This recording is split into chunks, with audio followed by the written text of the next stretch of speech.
Muy, pero muy buenas noches. Un gusto, un honor, un placer encontrarnos nuevamente en este espacio, en este rincón de quietud, de calma, donde intentamos buscar preguntas más que respuestas. Y las preguntas no las buscamos responder nosotros, sino buscamos entender qué quiso decir el autor cuando dijo lo que dijo. Hoy seguimos profundizando la conversación con Víctor Frank, un autor que nos habla del sufrimiento, del dolor, de el desafío de buscarle sentido a una vida que difícilmente se lo podemos encontrar. Y no estamos quizás en una situación semejante a la de Víctor Frank en el momento, en el sentido de decir que estamos privados de casi cualquier tipo de decisión.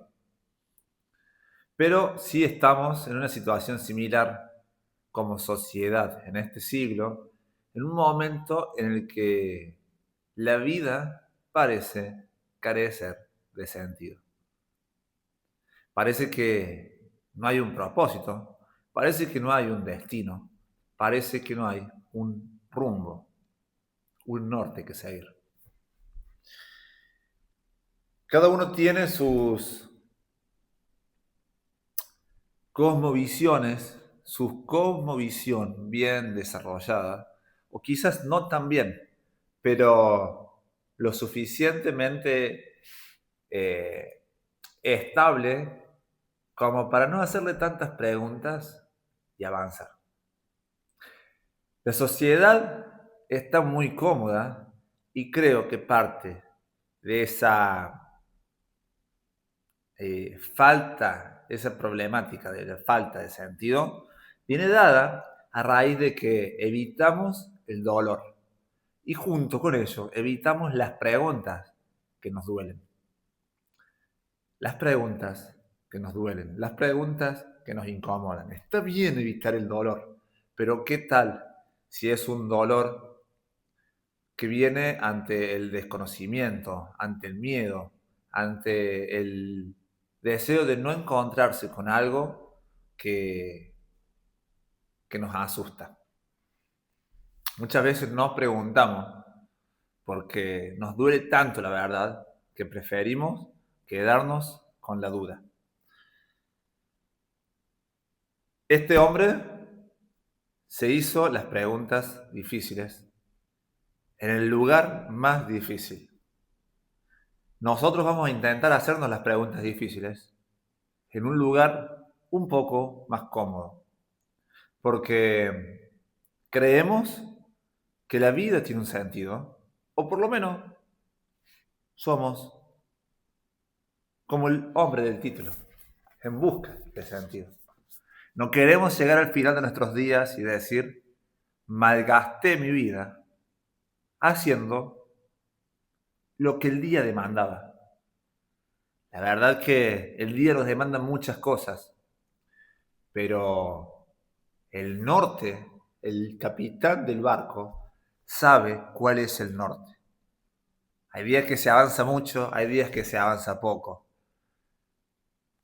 Hay veces que se llega, hay veces que no se llega.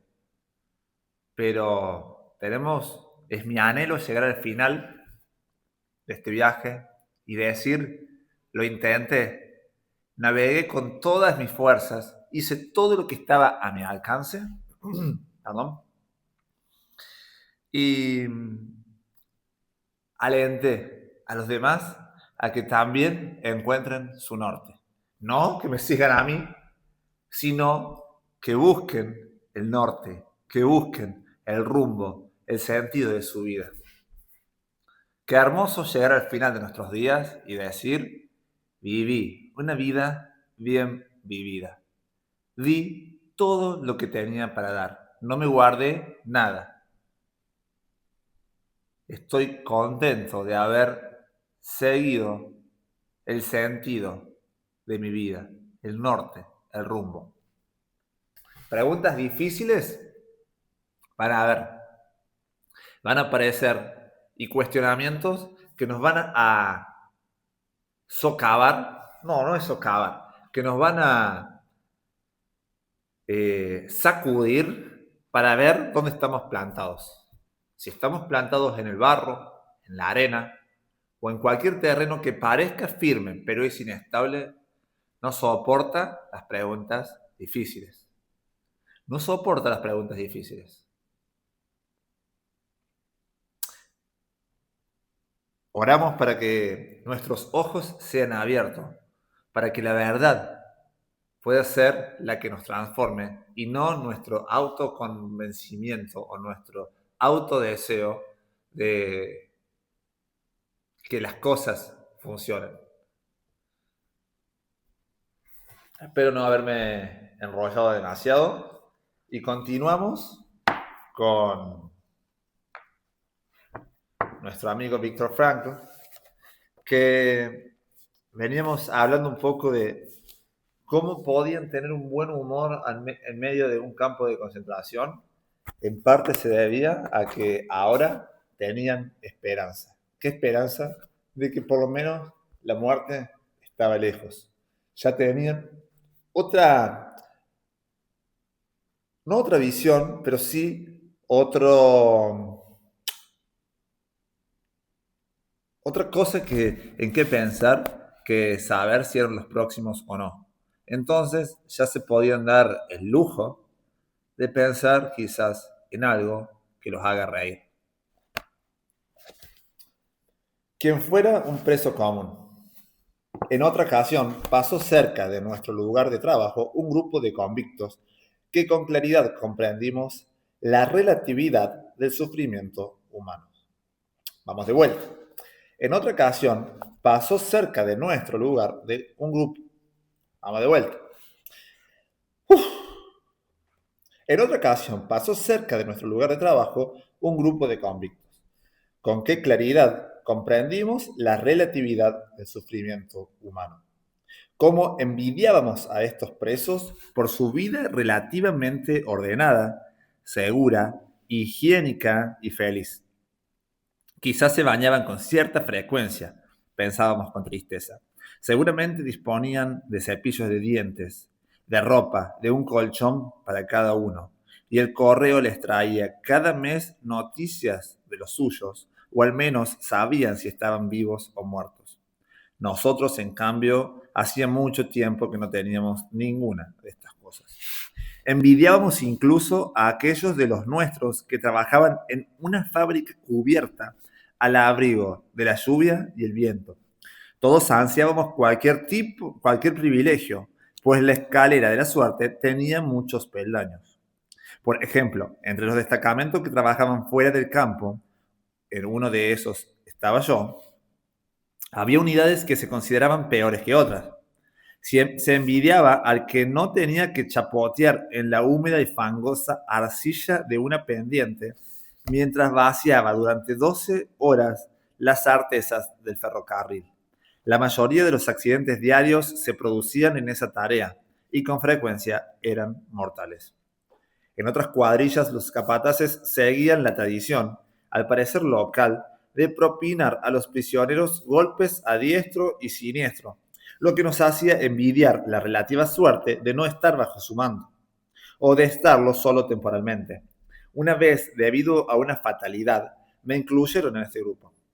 Si no fuera porque una alarma aérea nos obligó a dejar el trabajo después de las primeras 2 horas, durante las cuales el capataz se ensañó especialmente conmigo, y a reagruparnos pasado un tiempo, creo que habría regresado al lager en una de esas camillas que transportan a los muertos y los moribundos. Casi siempre por fatiga extrema los moribundos. Nadie puede imaginar el alivio que, en semejante situación, produce el sonido de la sirena. Ni siquiera el boxeador que ha oído la campana del final del asalto y que, en el último instante, gracias a ella, se salva de ser noqueado. Suerte no es lo que uno no suerte es lo que uno no padece. Suerte es lo que uno no padece. Parece una frase, un proverbio, digamos. Agradecíamos el alivio más insignificante. Nos conformábamos con tener tiempo para despiojarnos antes de ir a la cama, lo que no era ningún placer, pues había que estar desnudo en un barracón con carámbanos colgando del techo. Nos contentábamos si durante la operación no sonaba la alarma aérea y la luz no se apagaba, pues en la oscuridad era imposible despiojarse y no hacerlo suponía pasar la noche en vela. Los escasos placeres de la vida en el campo no constituían sino una especie de felicidad negativa, la ausencia del dolor, en expresión de Schopenhauer.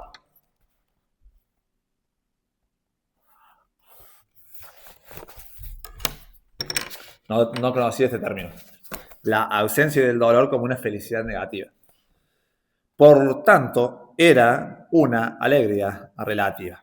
Los placeres positivos escaseaban, incluso los más pequeños. Recuerdo haber confeccionado un día una especie de contabilidad de los placeres diarios y haber llegado a la conclusión de que en varias semanas había experimentado solo 2 momentos placenteros. Yo me acabo de comer un alfajor, en un rato me tomo un mate, comí una comida rica. No era un manjar, pero era una comida rica, que quizás no la repito en 2 o 3 semanas. Un pedazo de cerdo con una salsita y unas papas al horno, batatas al horno. Y digo, con qué facilidad nos acostumbramos al placer, por ejemplo, de una rica comida, sabrosa por lo menos, con un mate que conecta con emociones. Me puedo sentar a leer un libro, puedo ver un video de YouTube, puedo resolver un cubo Rubik. Y todos esos pequeños placeres, eh, uno ya no los contabiliza. Parece que los grandes placeres, los placeres de la vida son un viaje, una fiesta, los 50 años, haber vivido bien.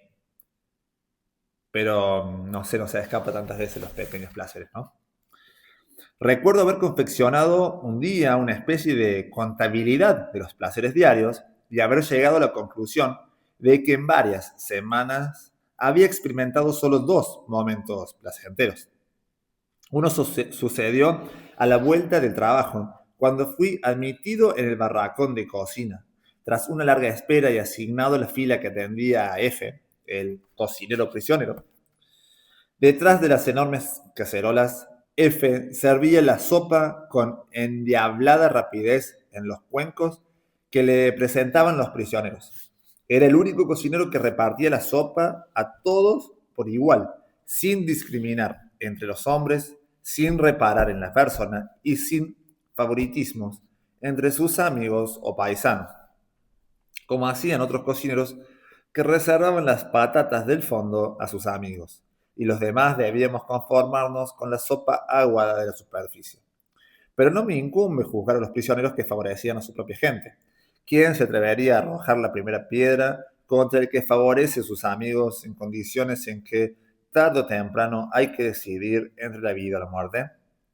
Vamos de vuelta con la pregunta, que está buena, profunda, larga, pero está buena. ¿Quién se atrevería a arrojar la primera piedra, a criticar, a enojarse, contra el que favorece a sus amigos en condiciones en que tarde o temprano hay que decidir entre la vida y la muerte? Claro, básicamente estaba haciendo un acto de supervivencia, jugándosela a que quizás el que pueda decidir mañana entre la vida y la muerte sea el que no le sirvió. Pero bueno, era un acto, digamos, de supervivencia. Nadie puede juzgar a menos que pudiera asegurar con absoluta certeza que no habría hecho lo mismo en una situación semejante. Bien. Juzga si estás libre de pecado, básicamente. Años más tarde, ya integrado a la vida normal, bastante tiempo después de ser liberado, me enseñaron una revista ilustrada con fotografías de prisioneros hacinados en sus catres, mirando, insensibles e inexpresivos al visitante. ¿No hay algo terrible en la mirada de esos rostros y lo que dejan traslucir? ¿Por qué? Pregunté, pues realmente no lo comprendía. De pronto reviví todo aquello, las 5 de la mañana y la grisácea oscuridad en el patio. ¡Wow! Como que ves la mirada, esa mirada que en internet en algunos lugares se lo conoce como la mirada perdida, la mirada sin expresividad en lo más mínimo, de sorpresa, de nada. Y dice por qué. Como que una vez ya integrado a la vida normal, bastante tiempo después de ser liberado, vuelve a su vida normal, a sus, si se quiere, nueva normalidad, ya que las experiencias los van a acompañar de por vida, pero vuelve a ser reintegrado y como que se olvida por un instante quizás esa famosa frase que decimos muchas veces, la vida sigue, y como cuando ve, tiene que ponerse a reflexionar por qué tenían esa mirada. Como que de algún momento se había olvidado, como que haciendo otras cosas, teniendo otro propósito, otro sentido de su vida, más que el de solo sobrevivir. Todas esas experiencias parecían haberse, eh, por lo menos, olvidado momentáneamente. De pronto reviví todo aquello, las 5 de la mañana y la grisácea oscuridad en el patio. Yo dormitaba en un duro tablón sobre el suelo de tierra del barracón, donde unos 70 reclusos nos hallábamos en cuidados. Estábamos enfermos. No teníamos qué forma al amanecer, no teníamos que formar al amanecer ni ir a trabajar. Podíamos permanecer tumbados todo el día en nuestro rincón del barracón y acomodarnos a la espera del reparto del pan diario, que por supuesto era más escaso para los enfermos, y el rancho de sopa, aún más aguada y escasa. Pero cuán satisfechos, qué felices nos sentíamos a pesar de todo, mientras apretujábamos nuestros cuerpos para conservar el calor, mientras yacíamos allí, demasiados apáticos y perezosos como para mover siquiera un dedo, si no era absolutamente necesario, se escuchaban desde la explanada los agudos silbatos y el griterío de órdenes que indicaban el regreso del turno noche y la formación para el recuento. Nuestra indolencia contrastaba con todo aquello. La ventisca abrió la puerta de par en par y la nieve entró en el barracón. Un compañero exhausto, cubierto de nieve, entró a trompicones y se sentó unos minutos para descansar, hasta que el vigilante lo expulsó. Estaba tajantemente prohibido admitir un extraño en un barracón mientras se procedía el recuento. ¿Cómo me compadecí de aquel hombre? Y cuánto me alegré de estar en cuidados en ese momento y poder dormitar en la enfermería. Qué alivio poder pasar ahí 2 días y quizás otros dos días más. Vemos cómo la ausencia del dolor producía eso que recién llamó la felicidad negativa.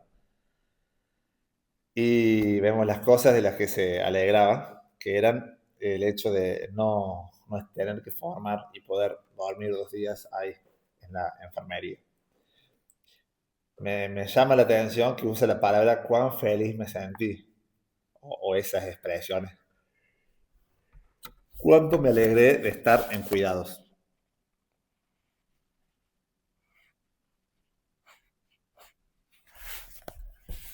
Las fotografías de la revista despertaron este recuerdo.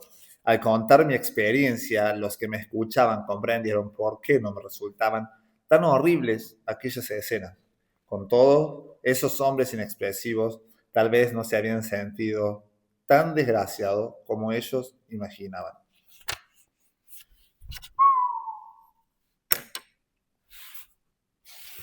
De a poquito vamos entendiendo cómo el sobrevivir para él terminó siendo un sentido de su vida, aun cuando lo había perdido absolutamente todo.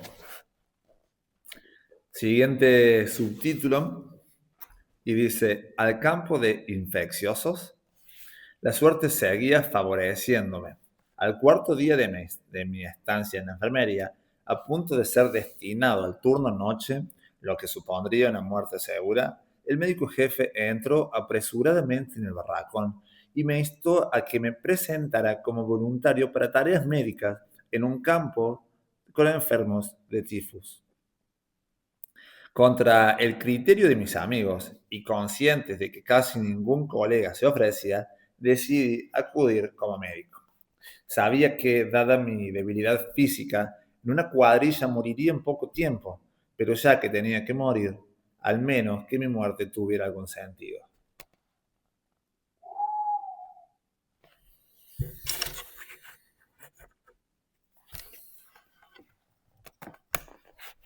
Despojado de todo, no pensaba en la muerte como un escape, sino, pero ya que tenía que morir, al menos que mi muerte tuviera algún sentido. Fantástico. Me parecía más sensato intentar ayudar a mis compañeros como médico que vegetar o perder la vida como el trabajador inútil que era entonces. Para mí era una simple cuestión matemática, no un sacrificio.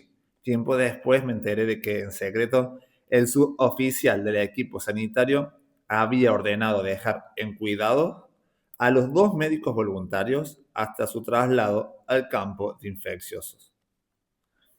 Tiempo después me enteré de que, en secreto, el suboficial del equipo sanitario había ordenado dejar en cuidado a los 2 médicos voluntarios hasta su traslado al campo de infecciosos.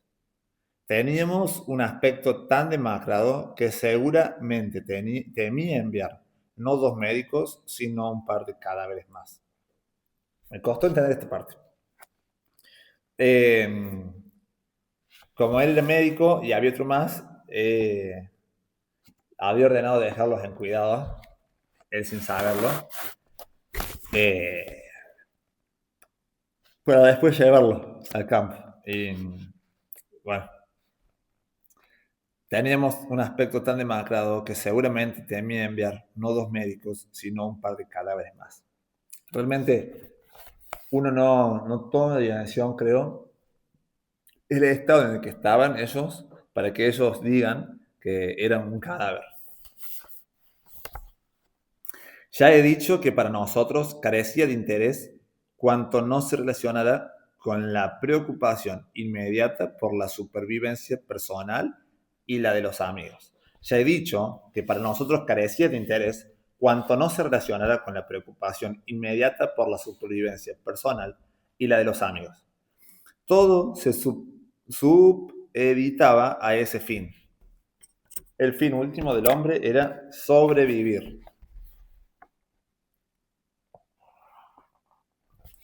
La supervivencia absorbía la personalidad hasta provocar un torbellino mental que ponía en duda la jerarquía de valores que había sostenido al prisionero antes del internamiento.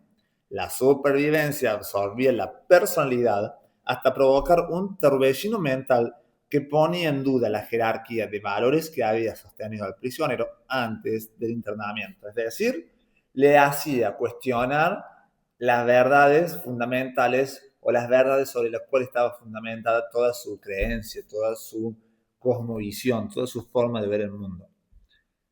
Todo por la supervivencia. Influido por un entorno que no reconocía la vida y la dignidad humanas, que despojaba al hombre de voluntad y lo reducía a carne de exterminio, no sin antes exprimir sus fuerzas al máximo, la persona acababa por perder sus principios morales. Si un supremo esfuerzo por conservar la dignidad Si en un supremo esfuerzo por conservar la dignidad, el prisionero no luchaba por mantener sus principios, terminaba por perder la conciencia de su individualidad, un ser con mente propia, con voluntad e integridad personal, y se consideraba una simple fracción de una enorme masa de gente. La vida descendía al nivel animal. Bueno, esta parte ya se pone un poco más filosófica y hay que leerlo con detenimiento. Si en un supremo esfuerzo por conservar la dignidad, el prisionero no luchaba por mantener sus principios, terminaba por perder la conciencia de su individualidad, un ser con mente propia, con voluntad e integridad personal, y se consideraba una simple fracción de una enorme masa de gente. La vida descendía al nivel animal. Vamos de vuelta hasta que lo entendamos. ¿Vamos? Vamos de vuelta. Si en un supremo esfuerzo por conservar la dignidad, si en un esfuerzo por conservar la dignidad, el prisionero no luchaba por mantener sus principios,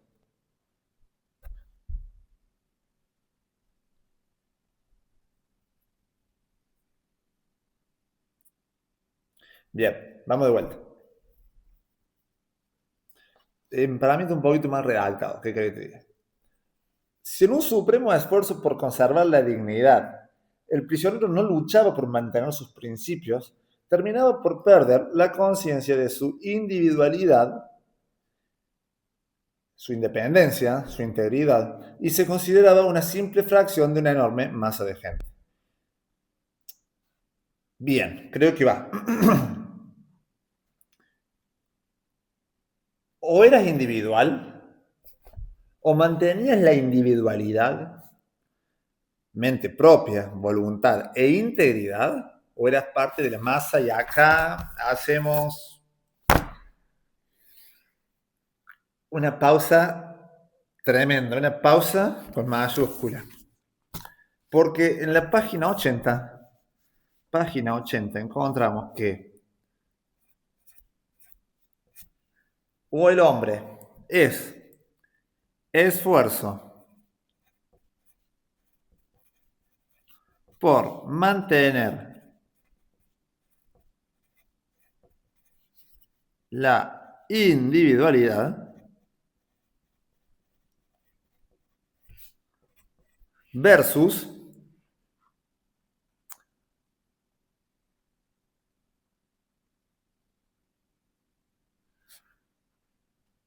o sea, pero dice luchaba por mantener, luchaba.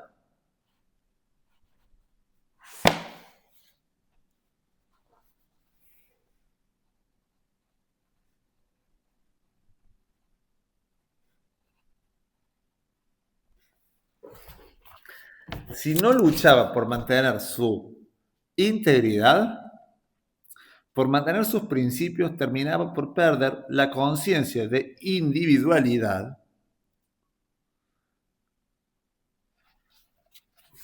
Entiéndase bien.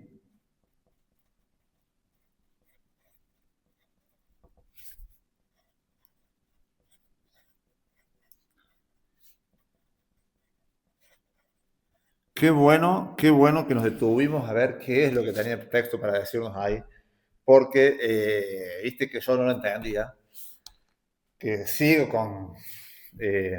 convencido de que para mí hay un pequeño error de redacción, pero, ¿qué dice? Si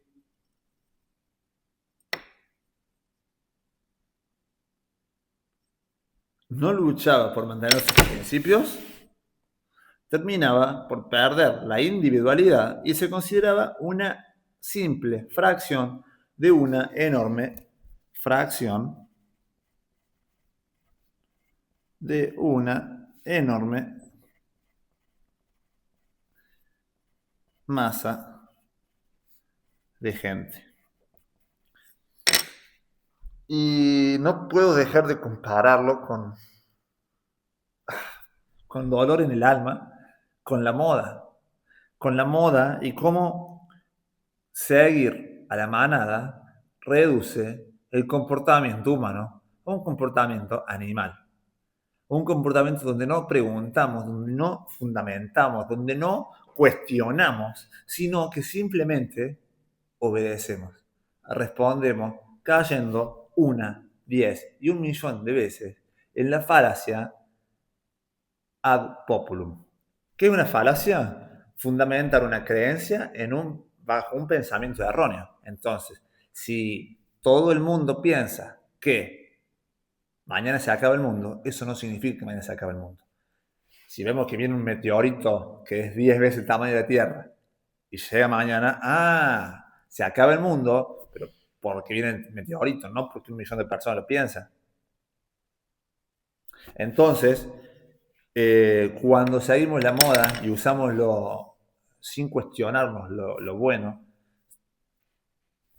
pienso en cuando usamos un celular, pienso en cuando compramos una ropa, cuando nos vestimos de determinada forma para encajar. ¿Lo hago porque me gusta o lo hago para encajar? Si lo hago para encajar y no lucho por mantener mi individualidad, me convierto en un animal que sigue a la manada, porque lo importante es mantenerse con la manada. Pero nosotros tenemos conciencia y tenemos la capacidad de entender qué es lo que está haciendo la manada, de poder dominar los impulsos, poder buscar la verdad. Creo que la verdad viene acompañada de verdades que se desprenden a raíz de esta verdad. Que tenemos una esencia como seres humanos que es distinta a la de los animales. Y creo que también tenemos un propósito. ¿Es la de todos el mismo propósito? No. La de Viktor Frankl fue sobrevivir unos años y cuando salió ya se había olvidado por qué la gente miraba con desánimo cuando entraban a fotografiar. Si acá entran a fotografiar, ¿yo qué muestro? Mi mejor perfil, ordeno, limpio todo. No lo voy a hacer con desánimo, aunque sea quiero aparentar. Después tenemos miles de aristas para examinar por qué actúo como actúo, por qué hago lo que hago. Y está perfecto. Y a lo mejor yo estoy contradiciendo 1 y 100 veces cuando lo digo. Pero le pongo onda, aunque sea, le pongo algo quiero mostrar. Algo quiero mostrar. Todo el tiempo estamos mostrando algo. Estamos siendo juzgados, estamos siendo puntuados por el otro. El tema es cuánto nos influye eso a nosotros.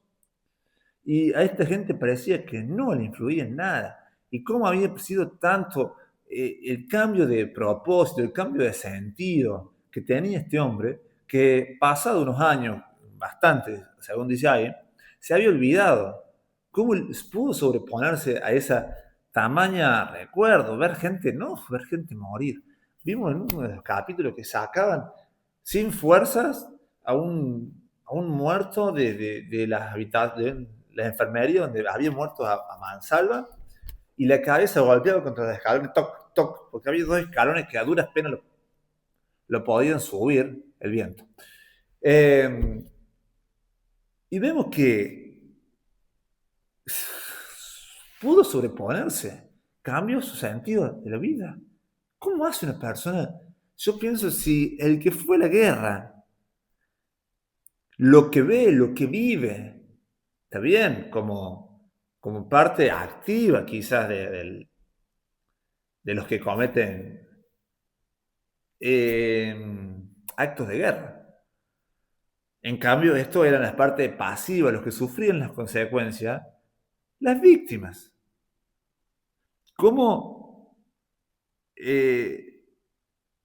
pudo, si los que van a la guerra salen muchas veces trastornados por lo que ven, por lo que viven, por lo que recuerdan, al punto de que muchas veces la guerra causa más muertes y rupturas y familias rotas posguerra que durante la guerra? No me quiero imaginar una persona que también ve la guerra desde un lado pero tan injusto como en un campo de concentración. Pero ahí está un caso de alguien que pudo sobreponerse y pudo encontrar un sentido a su vida.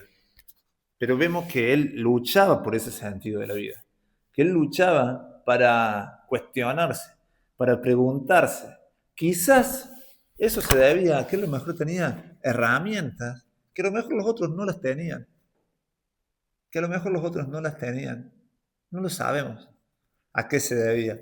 También no dice, yo soy el único que pudo sobrevivir. Es el único que a lo mejor que pudo escribir haciendo un análisis tan eh, desde adentro, ¿no? Que eso, así como valioso, en su caso doloroso. Pero no dice, yo fui el único que sobrevivió mentalmente. No. Es más, su análisis no se basa tanto en él, sino en el análisis de la conducta y él siendo un observador desde adentro. La pregunta es, la moda. ¿Vamos en contra de la moda? Porque nuestra forma de diferenciarnos es ir en contra de la moda. Y somos los de la antimoda. Somos los que van a favor de la moda y se suben al tren hasta las últimas consecuencias sin cuestionarse nada, simplemente cayendo en la falacia del populum, del pueblo y buscando aceptación, aprobación al precio de no pensar, de no cuestionarnos. O somos los que hacen un esfuerzo por conservar la dignidad, luchar por mantener los principios, es decir, un ser con mente propia, con voluntad e integridad personal.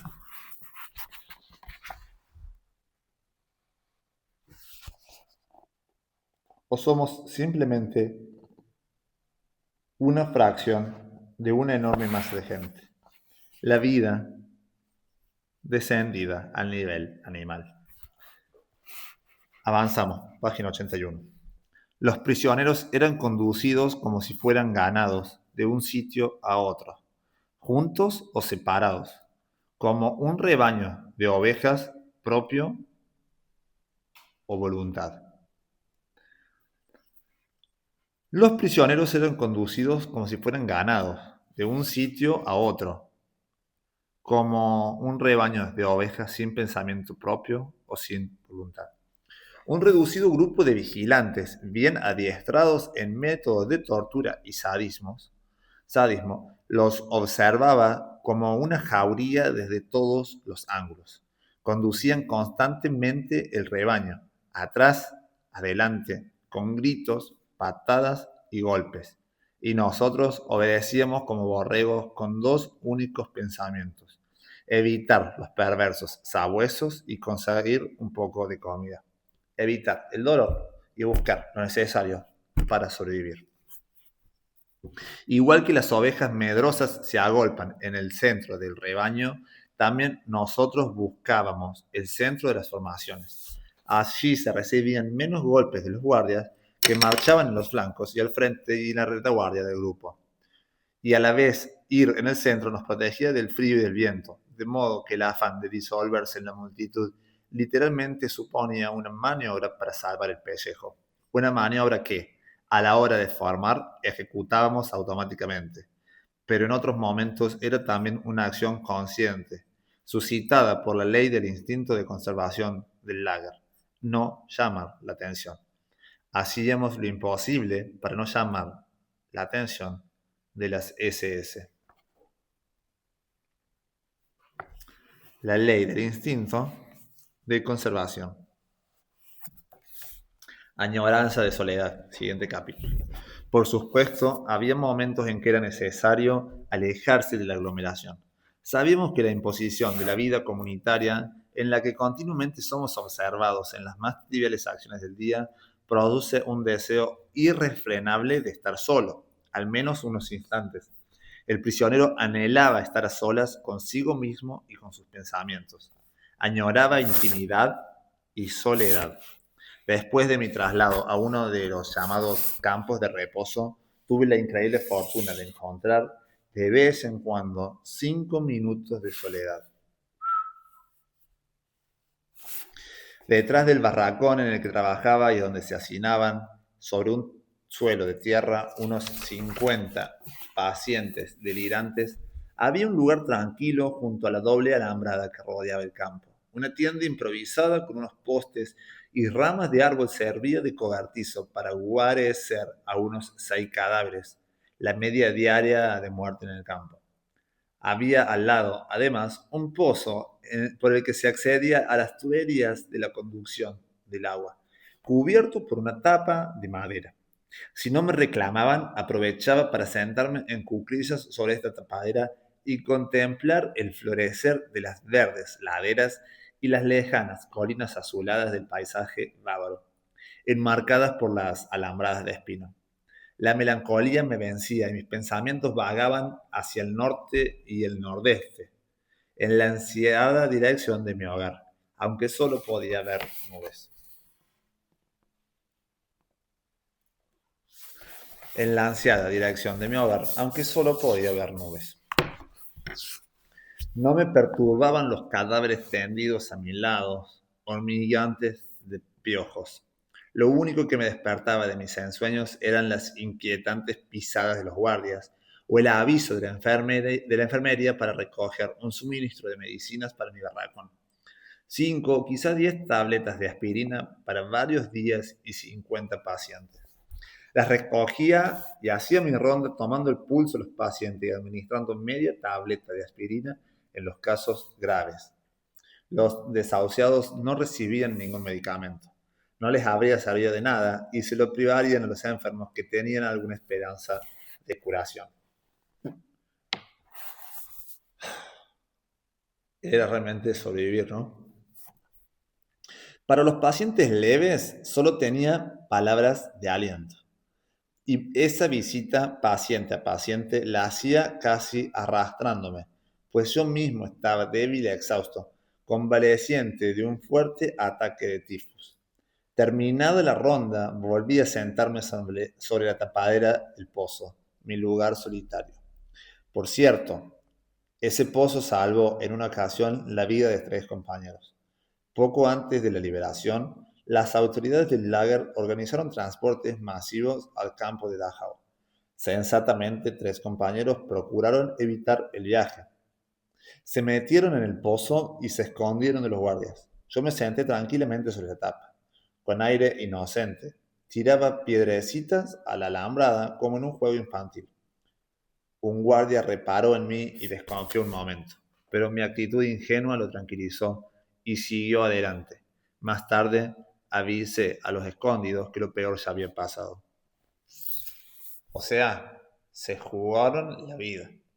Se jugaron la vida y vemos cómo él constantemente dice mi vida, la vida propia y la de los amigos. Y vemos que en este caso él se jugó su vida por la de sus amigos. Creo que hoy en día no somos tan conscientes de lo que es dar la vida o de lo que es saberse frágil. Quizás hace 200, 300, 1000 años para atrás necesitábamos relaciones fuertes, necesitábamos amigos para sobrevivir. Hoy en día necesitamos dinero solamente. ¿Por qué digo que antes? Y porque antes a lo mejor había hambruna o teníamos necesidad en tiempos de lo que podríamos decir vacas flacas, malos tiempos económicos. Necesitábamos la ayuda, necesitábamos el vecino, sí o sí. O sea, no podíamos ir a comprar un poco de pan. No, si nos quedamos sin pan, quizás había que pedirle el pan duro que tenía el vecino, que había hecho el fin de semana, y bueno, después se lo devolveríamos de alguna otra forma. En cambio, hoy en día no necesitamos la ayuda casi, porque tenemos el GPS para saber cómo llegar sin hablar con nadie. tenemos un Google o una inteligencia artificial para preguntarle y no tenés que preguntarle a nadie. Tenemos las recetas y ya tenemos todo ahí en internet. Entonces podemos vivir una vida muy solitaria. Y eso hace que las relaciones muchas veces no se fortalezcan al punto de lo que a lo mejor eran las amistades en esa época. Obviamente, a mayor amistad también existe un riesgo de una mayor traición, podríamos decir. Riesgo que se corre en toda amistad, grande, pequeña, chica o no tan chica. Pero vemos que este punto de decir, che, me siento acá en la etapa esta y aunque pase el guardia y me pregunte qué hay abajo, quiero revisar. Yo sabía que él también iba a recibir, si no la muerte, unos golpes, que para su estado de debilidad, los golpes deben haber sido muy, de mucho sufrimiento. Pero bueno, ahí está. Cómo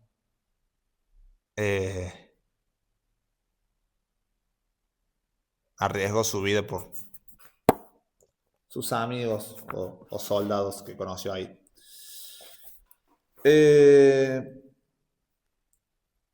Tres compañeros, dice. No sabemos si son íntimos amigos o qué.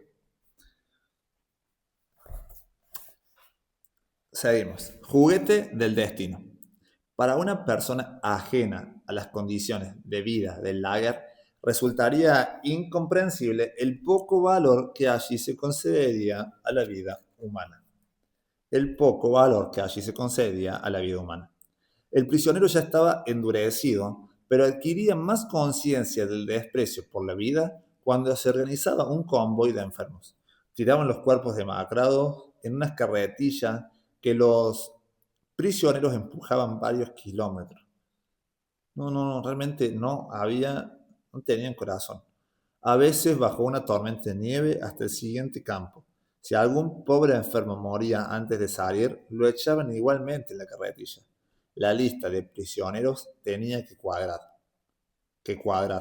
La lista era lo único importante. Un hombre contaba solo por su número de prisioneros.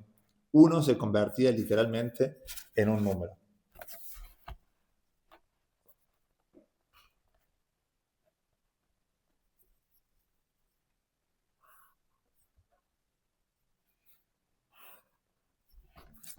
La lista era lo único importante. Un hombre contaba solo por su número de prisioneros. Uno se convertía literalmente en un número. Por eso el título que se llamaba Juguete del Destino.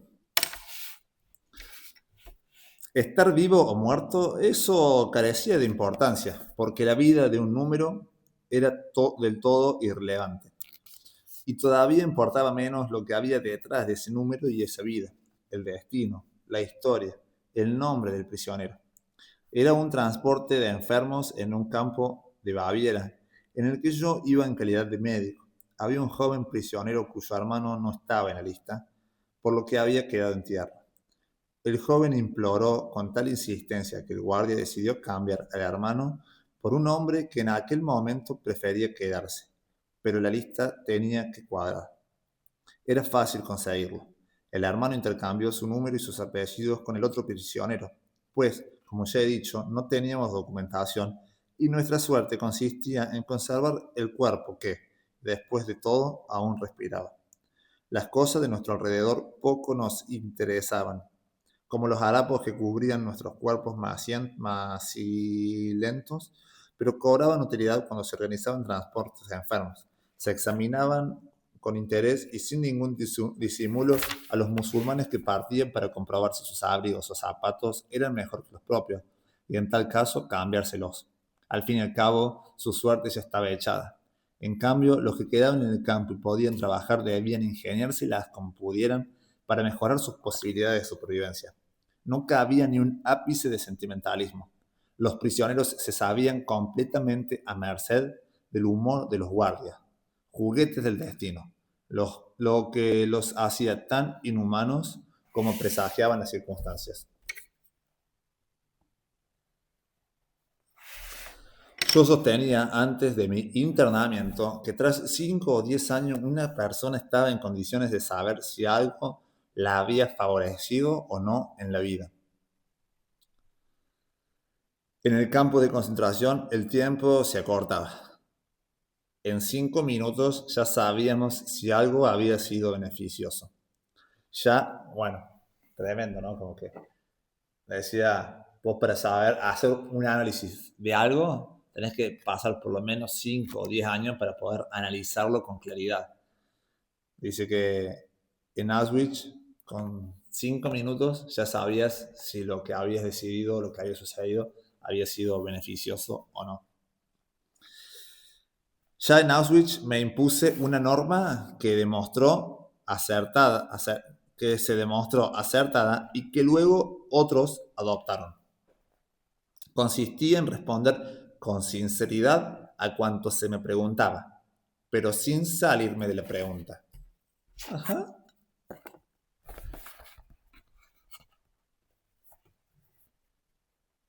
Esta la he estado usando.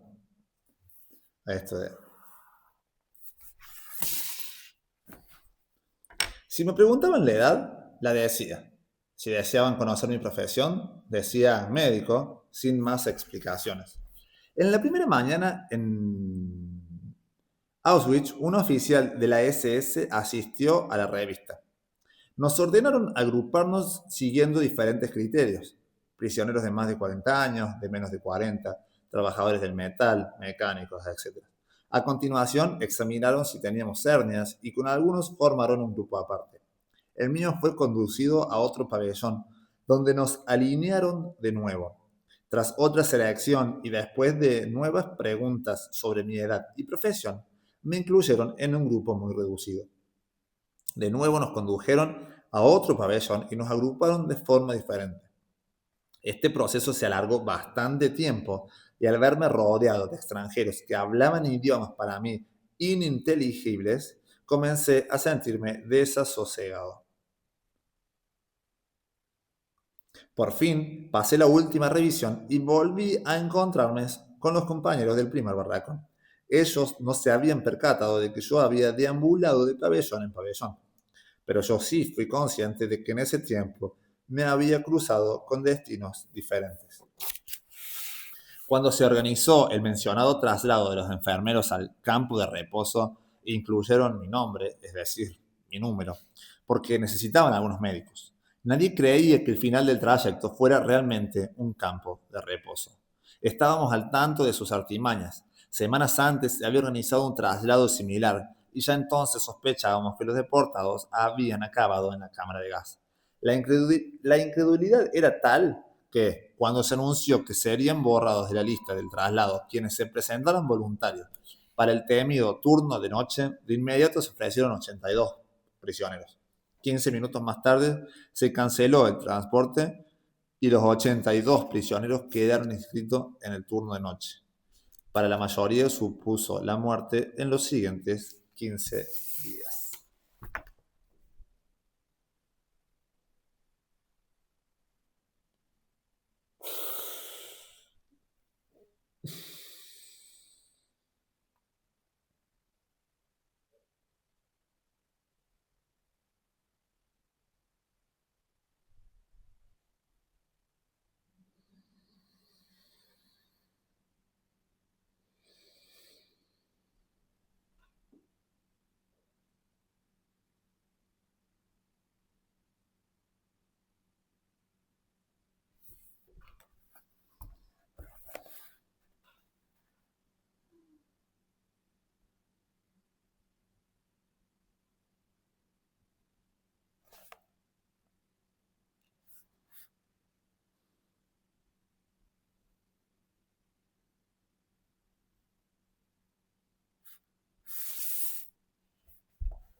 La última voluntad, aprendida de memoria. Wow. Buen título para el siguiente capítulo. Era la segunda vez que se organizaba un transporte a un campo de reposo. No nos fiábamos y no podíamos saber si se trataba de una estratagema para explotar a los enfermos hasta el último aliento, aunque durara solo 14 días, o si terminarían en la cámara de gas o en un verdadero campo de reposo. Todo resultaba insidiosamente intrigante. El médico jefe, que me había tomado afecto, me comentó cautelosamente una noche, a las 10 menos cuarto: he dicho en la oficina que aún se puede borrar tu nombre de la lista. Tienes hasta las 10 para solicitarlo. Le contesté amistosamente que ese proceder no iba conmigo. Había aprendido a dejar que el destino siguiera su curso.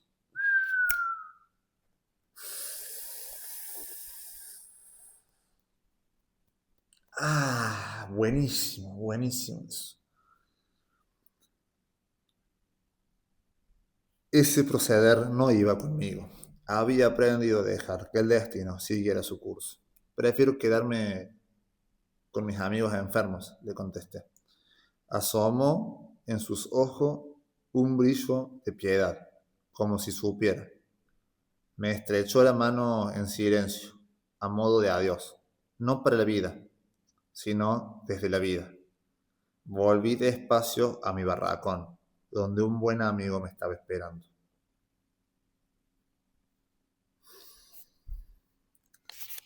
Prefiero quedarme con mis amigos enfermos, le contesté.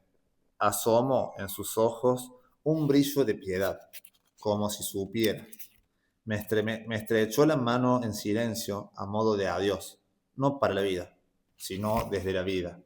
Volví despacio a mi barracón, donde un buen amigo me estaba esperando. ¿Quieres de verdad irte con ellos?, me preguntó compungido. Sí, voy a ir. Se le saltaron las lágrimas. Intenté consolarlo y le expresé mi última voluntad. Escucha, Otto, si no regreso a casa con mi mujer y tú la vuelves a ver, dile, en primer lugar, que hablábamos de ella todos los días, a todas horas.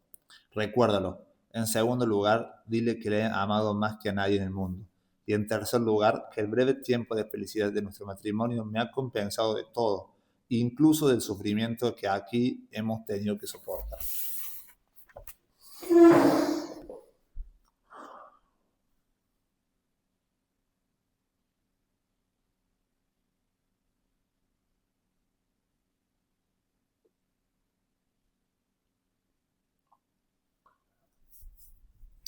Me hace acordar a una carta que mandó un soldado que así tenía 18 o 21 años en 1982 en la Guerra de Malvinas, expresando el amor a su padre, a su patria, a su Dios, y muriendo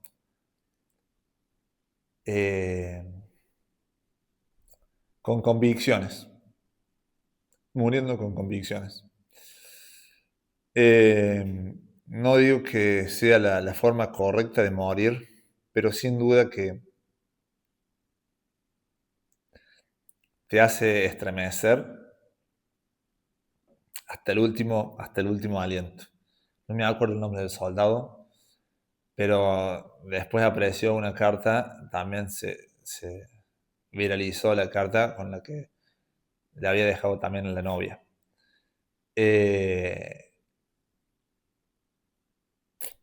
Y bueno, tenía una facilidad para expresarse, para transmitir no solamente palabras o situaciones, sino emociones, sentimientos, y lo lograba con una excelencia, sin duda, y sumado al momento tan doloroso, tan difícil que estaba viviendo, sumado a que después muere, hace que el peso de la carta sea otro. Y las palabras acá de Víctor Frank, hablando de su esposa, es sin duda un,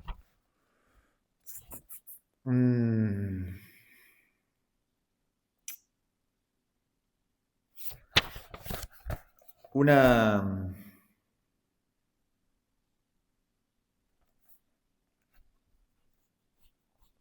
Nada, no sé qué iba a decir. Voy a leer de vuelta porque me, me quedó una duda si él se iba o no se iba. Claro, él dice, prefiero quedarme con mis amigos para no borrar el nombre de lista. Era la segunda vez que se organizaba un transporte a un campo de reposo. No nos fiábamos y no podíamos saber si se trataba de una estratagema para explotar a los enfermos hasta el último aliento, aunque duraran solo 14 días, o si terminarían en la cámara de gas o en un verdadero campo de reposo. Todo resultaba insidiosamente intrigante. El médico jefe, que me había tomado afecto, me comentó cautelosamente una noche, a las 10 menos cuarto: he dicho en la oficina que aún se puede borrar tu nombre de la lista. Tienes hasta las 10 para solicitarlo. Le contesté amistosamente que ese proceder no iba conmigo. Había aprendido a dejar que el destino siguiera su curso. Prefiero quedarme con mis amigos enfermos, le contesté. Asomó en sus ojos un brillo de piedad, como si supiera. Me estrechó la mano en silencio, a modo de adiós. No para la vida, sino desde la vida. Volví despacio a mi barracón, donde un buen amigo me estaba esperando. ¿Quieres de verdad irte con ellos?, me preguntó, compungido. Sí, voy a ir. Se le saltaron las lágrimas. Intenté consolarlo y le expresé mi última voluntad.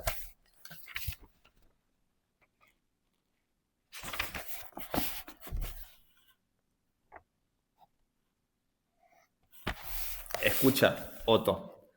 Si no regreso a casa con mi mujer y tú la vuelves a ver, dile en primer lugar que hablábamos de ella todos los días, a todas horas. Recuérdalo. En segundo lugar, dile que la he amado más que a nadie en el mundo. Y en tercer lugar, que el breve tiempo de felicidad en nuestro matrimonio me ha compensado de todo, incluso del sufrimiento que aquí hemos tenido que soportar. ¿Dónde estás ahora, Otto? ¿Estás vivo? ¿Qué ha sido de ti desde esa última hora que lloramos juntos? ¿Has encontrado a tu mujer? ¿Recuerdas que te hice memorizar palabra por palabra mi testamento a pesar de tus lágrimas de niño? A la mañana siguiente partí con el transporte. En esta ocasión no era ningún truco. Llegamos a un campo de reposo, no a una cámara de gas. Los que me habían compadecido se quedaron en un campo donde el hambre se enseñaría con ellos con una fiereza mayor que en el nuevo campo. Habían querido salvarse, pero firmaron su sentencia de muerte. Meses después, tras la liberación, encontré un amigo vigilante de aquel campo. Me contó que los pocos días de mi marcha le ordenaron buscar un trozo de carne humana robada en un montón de cadáveres.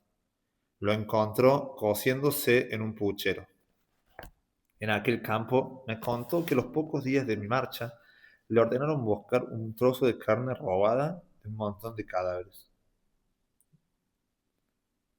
Lo encontró cociéndose en un puchero. En aquel campo de cuyo ulterior infierno me había escapado el tiempo, había hecho su aparición el canibalismo.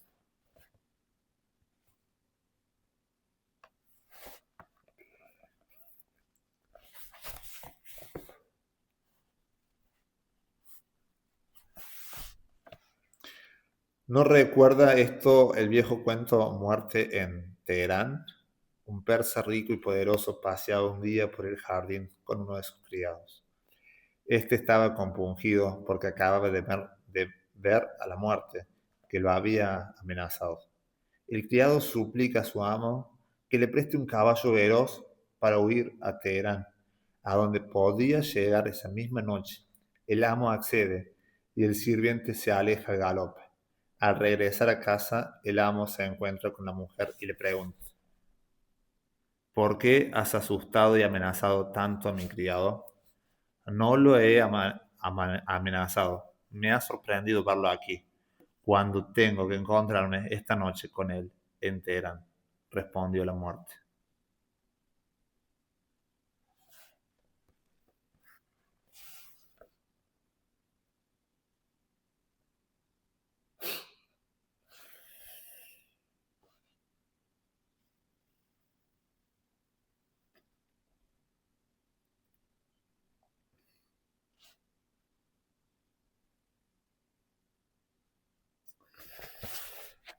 ¿Dónde estás ahora, Otto?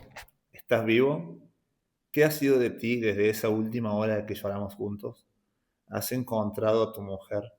¿Recuerdas que te hice memorizar palabra por palabra mi testamento a pesar de tus lágrimas de niño?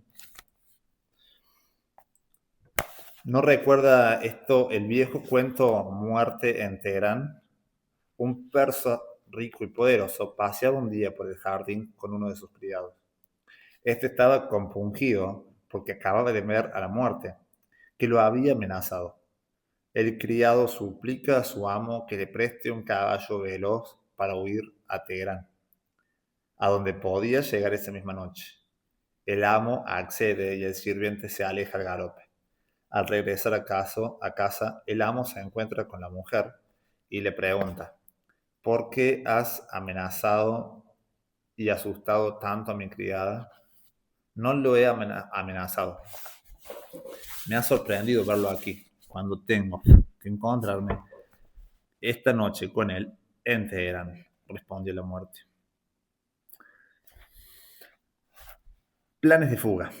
El prisionero de un campo de concentración parecía un miedo atroz a tomar decisiones o a tener cualquier tipo de iniciativa. Era la consecuencia de sentirse un juguete del destino. Permiso.